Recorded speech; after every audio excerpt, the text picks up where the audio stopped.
Why are there not more people talking about Freepik?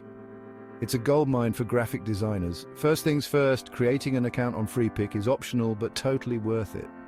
Imagine having all your favorite graphics at your fingertips and exclusive offers knocking at your door. Yeah, it's pretty great. Next, let's talk about searching for resources.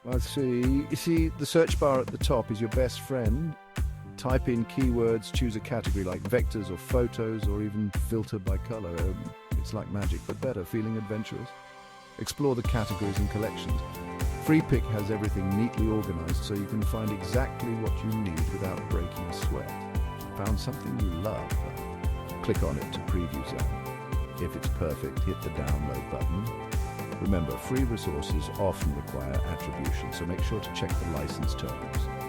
No one likes a party pooper who skips the fine print, and there you have it. Using Freepik like a pro is as easy as pie. Happy designing, folks!